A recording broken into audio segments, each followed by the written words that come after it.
The Gremlin is not where you think it is. Welcome to Hotter Week.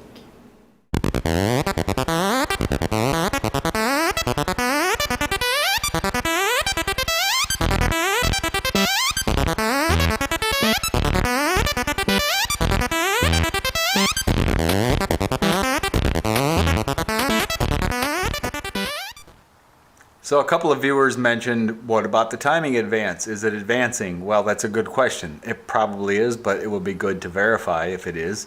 On the 85 VF700S, there is no mechanical device that actually does the ignition advance. It's all done in the CDI boxes electronically. But we can check the advance over here on the side that's got the alternator, and you pull the cover off and put an oil pan down. You're going to lose a tiny bit of oil doing this, and you should run the motor only a minimal amount of time to check it. But there's two marks. There's one for the 2 and 4 cylinders. The T is top dead center. Then there's the fire mark at 10 degrees before, 15 degrees before, top dead center. And then full advance at about 3,500 RPMs, 33 to 3,500 should be between these two marks lined up with this mark. There's also the marks over here for cylinders 1 and 3. I put this orange paint on here so I can see these a little easier. So what I'll do now is hook up the timing light, point it at this, and the timing light strobe will actually kind of give us a stop motion thing. We'll see the marks line up with this mark right here, and then when I rev the motor to 3,500, we should see these double marks line up right here. Okay, here goes. We're going to check cylinders number 2 and 4 first. And like I said, we're going to keep this really quick because I will lose a little bit of oil out of the bottom here when I do this.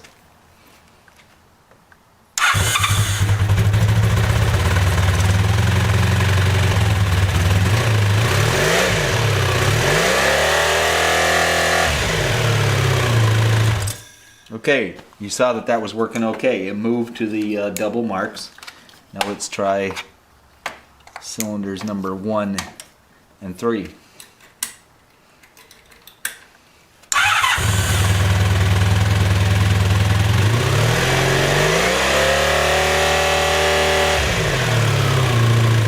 You know, there's definitely a difference there though.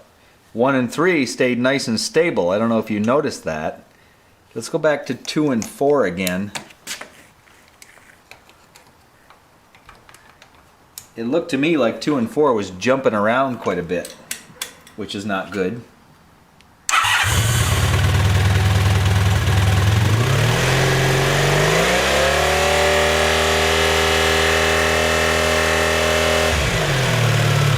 Oh, it's okay. I guess it just needed to warm up or something, but looks like the advance is working all right. Before I get into moving the needles on the carburetors, I want to do a compression test on this engine because I've never done one. Compression test will tell you basically what's going on inside the engine as far as the valves, how well they're seating, and how good your piston rings are. Now this bike sat for a while, so I really don't know for sure what's up. I got a feeling it's going to be okay because it runs pretty smooth. So the way we do a compression test is with a compression tester. It's basically just a pressure gauge. It's got an adapter that will screw right into where the spark plug used to be. We pull all the spark plugs out, by the way. Not just the one that you're doing, but go ahead and pull them all out when you do a compression test. I've also pulled the hot wire off from the coils so I have no spark going on when I turn the engine over, and I've also pulled the fuse for the headlight. That way I have a little extra battery in reserve for all the cranking I'm going to do. Just simply hook this up. We should get about 150 psi out of this engine because it's a 10.5 to 1 compression ratio engine. What does that mean? Well, when the piston comes down at bottom dead center, all of that volume in the cylinder gets squished up when it's at top dead center to 10.5 times greater pressure. So the way to calculate all this is barometric pressure at sea level is 14.7 pounds. So if we take 10.5, multiply it by 14.7, we get roughly 154 psi. So I should get somewhere close to 150 psi from each cylinder. Let's check it out. We're going to turn the key on. We are going to crank the throttle all the way open. That way it's breathing at its maximum. And then we'll give it about 6 bumps at top dead center on the gauge, and then we'll read it.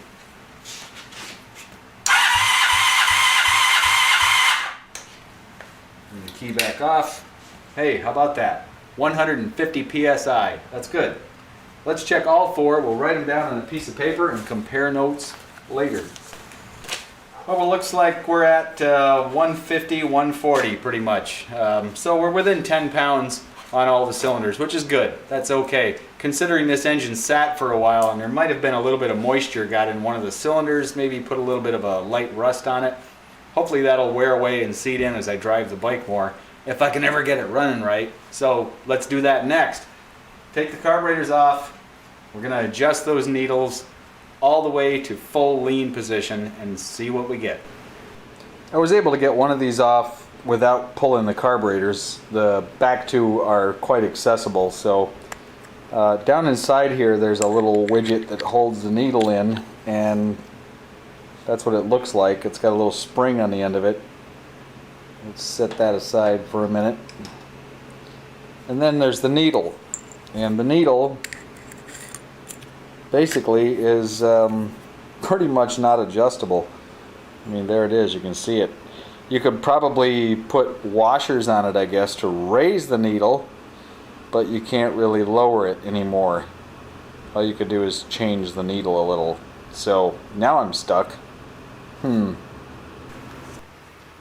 Well, here I sit again with my carburetors off my bike. Yay! And I'm trying to figure out where to go next. I took a look at the needles. As you saw a minute ago, they're not adjustable. I measured all the needles. They're all the same size. They're all the same length. The sliders are all the same. The sliders are positioned all the same.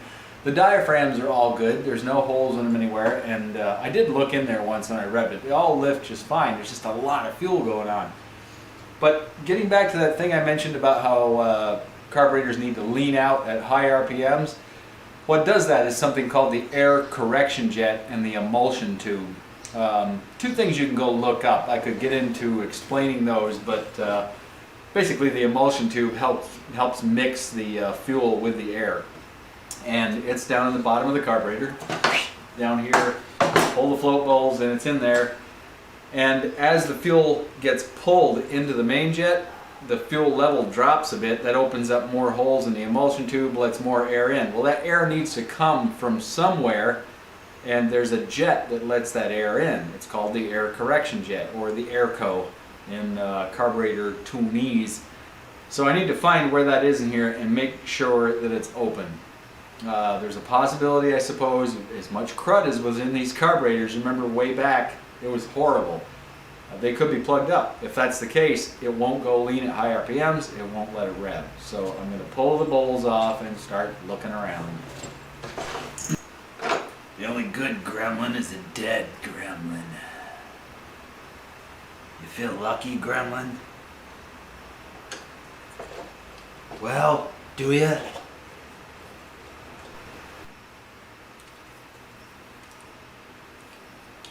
I just might be onto something here. Okay, I've got the carbs all apart, as you saw, and taking a look at stuff. Look at these emulsion tubes. Yuck! They're still really, really dirty. All kinds of stuff has kind of gotten back in there, corrosion and whatnot and crud. And something else I noticed is there's two different emulsion tubes as well. If you don't know how emulsion tubes work, this won't make a lot of sense to you. If you do know how they work, it will be like, wow, really? Look at the difference in the holes. You notice how some of them have this one that's in the lower part of the picture. All four holes are down near my thumb. And the one in the upper, all four holes are away from my thumb.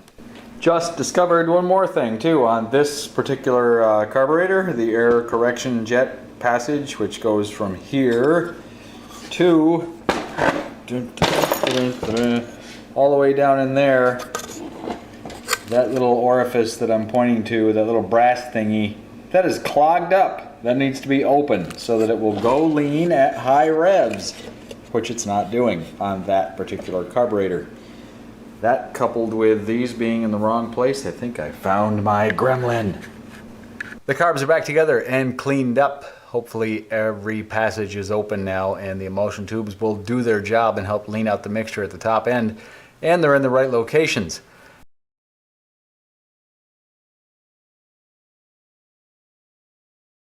And not only that, I gave the whole works a little touch up, a little spruce up there. Red caps on the diaphragms. Did the front ones too. Painted that heat shield black. Just dressed them up a little bit. Why not? Got them off again. Might as well do a little dress up. Okay, let's get them back on the bike.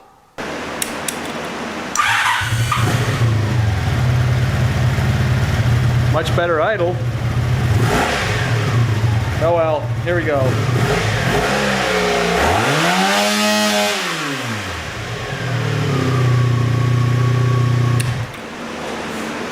Still stops at 6K. You know, I think I'm just ready to freaking live with it like that. Holy shit. Here's all the goodies to modify my shock. There's the old shock, there's the new shock. This is a piece of 1 3/4 square stock, and the internal dimensions just happen to be perfect for this shock. I just need to do a cutout there for my hard soft adjustment screw, and then I'll put this on there, punch a hole through it, and run a hole bolt right through that bushing. Let this butt up against the bottom. That'll lock it in and keep it from chucking around like this. I'll cut this off about here somewhere. Take this, put it up inside of it, shim it up on the outside so it centers up real nice. Drill a hole through it, put a bolt in it, stick it on the bike. Test drive it before I do any kind of final welding or anything. This measures 17 3/4 from, or 17 1/2 from here to here. And I am going to set this up at 17 3/4. I'm going to give it 1/4 of an inch of ride height difference just to give me that much room to work my way back down.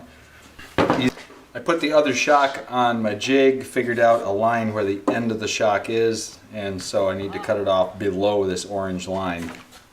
That'll give me enough room to work with.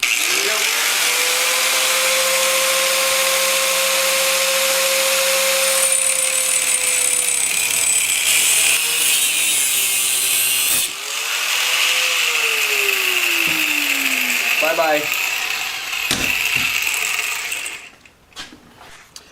This piece I had to cut a couple notches right here and here. So now that that's notched, this piece fits up against here nice and tight, square against the bottom, and the idea is that it gets pre-loaded in a way tight against that. I drill a hole right here where that hole goes through the shock, the old mount point, put the bushing back in, put a bolt through, tighten that down. That anchors my extension to the shock. Then I can put this into this part here. I'll probably cut this off about here somewhere. Put this up in there to the proper dimension with my board jig and get it centered up and down, left and right. Drill a hole through that, put a bolt in it, and then see how it works out for ride height. And if I like it, eventually at some point I can, you know, weld it all up in place. Let's drill a pilot hole first.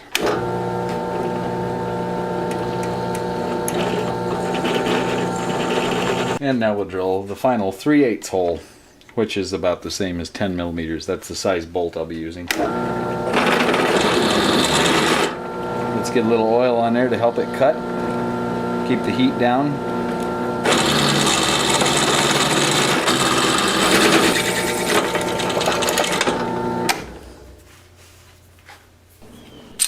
Okay, that bit's done. I still need to drill that hole for the adjuster screw, but I can do that in a bit. I've got this hole here for this extension tube. That needs to get centered up inside that 1.5 inch inside diameter tube. So first of all, I've cut this piece. This piece fits right into the end of that tube, left and right, so that will center it up. I can just weld that right to the end of this tube. But then further up here, I need another piece that will go on either side of it that will also locate it in the tube. So to do that, I've come up with a little jig here. I'll show you a little closer look at that. So what I've done is cut a piece of that tubing and put it down here, and then there's 2 more pieces inside there. You can see them. And I've got that piece centered up, did a little math, and use my calipers there to help me out. That's all centered up, and I need to grind away the area where this tube will be. It'll make more sense in a minute, but to mark where to grind it out, I'll just leave that sitting there. I'll thin it up, take a little bit of this white paint, spray it around there, and it will act as a mask and mark where I need to grind it away.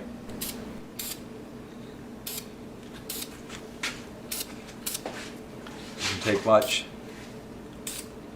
Just a light dusting like that. And voila. That's where I need to grind them away. Perfect.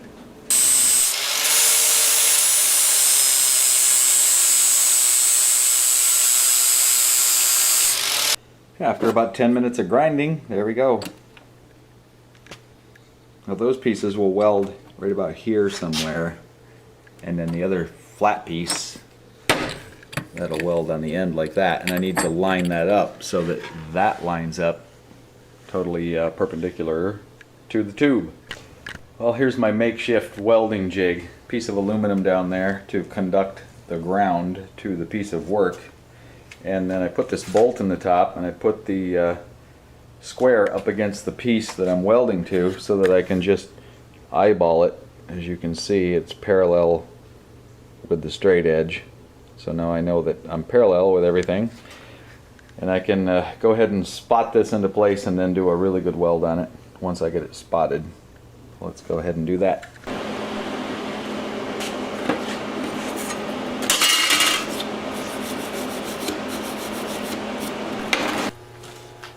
One last step. We need to drill a hole through here so that it drills through the extension I made, and then I can put a bolt through it and that will anchor it into place.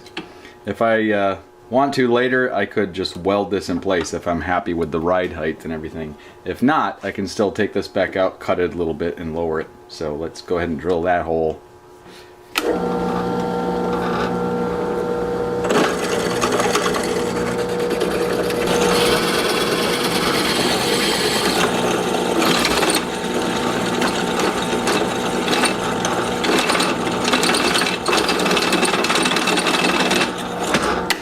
That's that. There's all the pieces. Everything's painted up. We just need to assemble it all now. So we slide this onto here. We get a bolt in there. And then we slide this into here. And we get a bolt in there. And then we just put on all the washers and nuts and tighten it up and mount it up on the bike.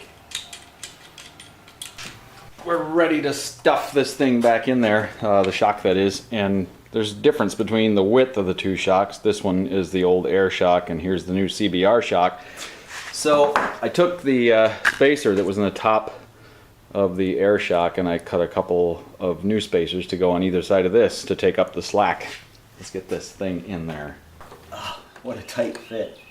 Wow, I had no idea it was going to be this tight going in there.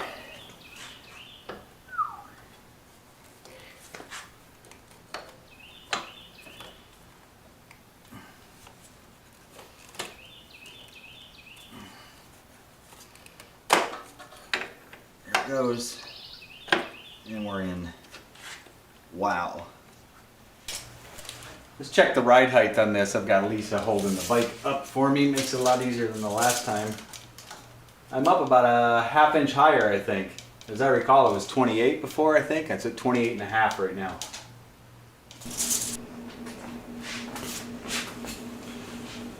So me and my little buddy, the Gremlin here, we have a story to tell.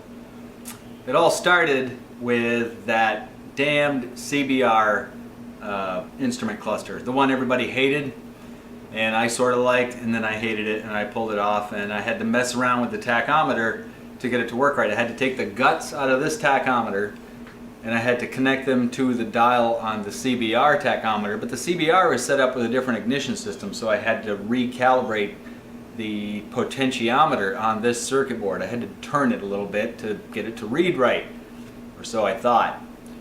And then it turns out I didn't like that tachometer, whatever. I pulled it back off. I put my old one back on, and I recalibrated it with my meter. And you know, when I did that, that potentiometer was in a different spot. And I thought, gee, that's a little weird, but yeah, whatever, let's move on, you know. Aiming towards getting the project done and all that stuff. And so I had all these things to do and put it back together, slammed it in there, figured I'll worry about that later. Well, then when I took it out for a test ride and it's revving to like 6 grand or so and cutting out, I'm going, whoa, what's wrong? What's wrong? And so I go chasing down everything, all over. I chased imaginary phantom gremlin through this whole friggin' bike. And even though I put the tachometer, that digital thing, on the last episode, here's the deal. These bikes have what's called a wasted spark ignition. So there's a spark happening every top dead center, whether it's on the exhaust stroke or on the compression stroke. The one that's on the exhaust stroke is what's called the wasted spark. So the back two bang at the same time, the front two bang at the same time. During each revolution, they fire at 0 degrees and at 90 degrees. Then you've got that whole phase where there's nothing going on, and then it's 0 and 90 again. Well, those two are so close together that when you rev it, it sounds like it's 6,000 RPMs, but it's really not. It's not. So if we back up a little bit, and I saw that cutout happening around 5,700 RPMs, well, you know what? That was the damn rev limiter doing its job. There was nothing wrong with that CDI box or the subsequent CDI box I put in. So now I got a bike with no rev limiter, so whatever, it runs okay. And today I got into the tack after late last night, reading on the forum. On a forum I hang out at, caferacer.net. Pretty cool forum, a lot of really good information there, a lot of guys that used to race, guys that are older than me with a hell of a lot more experience in motorcycles than I have.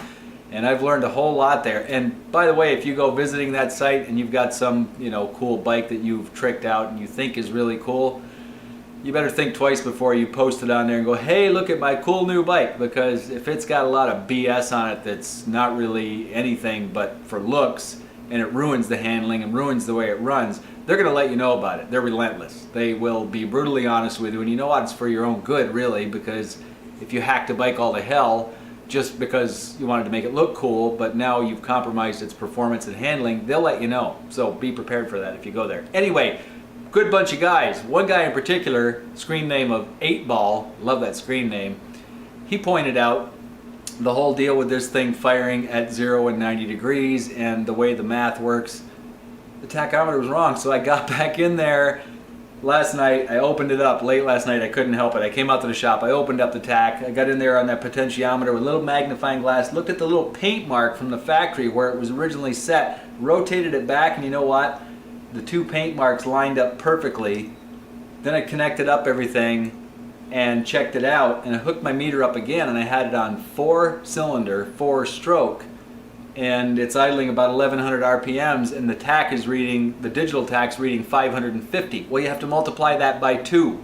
I'm not going to get into explaining that because it'll warp your brain, but basically my tachometer was reading fine. Nothing was wrong.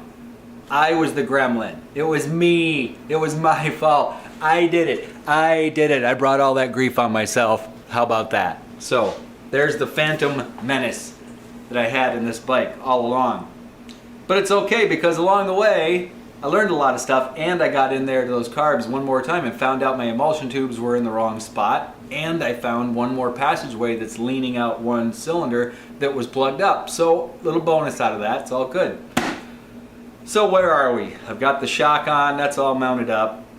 I had to get a new battery today. I killed my old battery with all the cranking I've done and draining it to 0 too many times, and so I actually ended up getting one that's a little bit between that little teeny one I had and the old one, and it's in there now, and it's cool. That's good.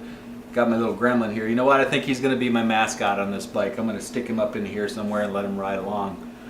Just to remember that sometimes you can create your own gremlins. So let's get this thing all back together and go take it for a ride and enjoy it.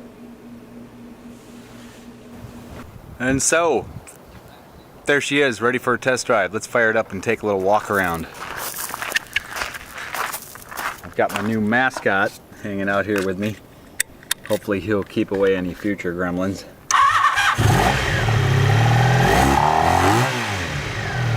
That's working like it oughta now. Shock's all mounted up. Reservoir there. I've got everything set at halfway on the bump and rebound.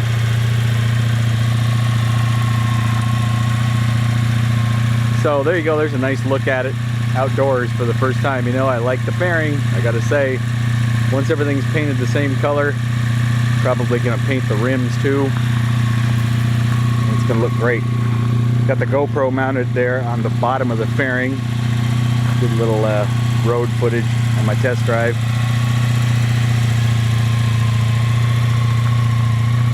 Looking pretty good, sounding good too. Let's go for a ride.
Well, that was fun.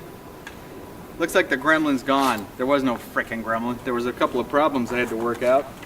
Namely, one of them in my head, as I explained earlier, but it's not too bad. The power feels pretty good. The handling could be improved a bit. It handles like a GT bike, you know, or like a touring bike. Pretty heavy in the steering. I might be able to do some stuff with that by lowering the front just a tiny bit right here on the fork crown. And I noticed I got a little bit of oil leaking out of this cover where I took it off, so I got to put a new gasket on that side, probably a new gasket on the other side where I check the pulse sensors, take care of a few things there. Then we can get on to the paint and all that fun stuff. But it runs really well. I'm happy with it. It's got plenty of power, and it's very comfortable. The riding position's sweet. The seat's actually really comfortable. The rear shock feels great. Go over the bumps now, it actually absorbs shock like a shock is supposed to. So, wow, I can't believe it. I can actually move on to the paint and finish this damn thing up. Anyway, that's about it for this week. Till next time.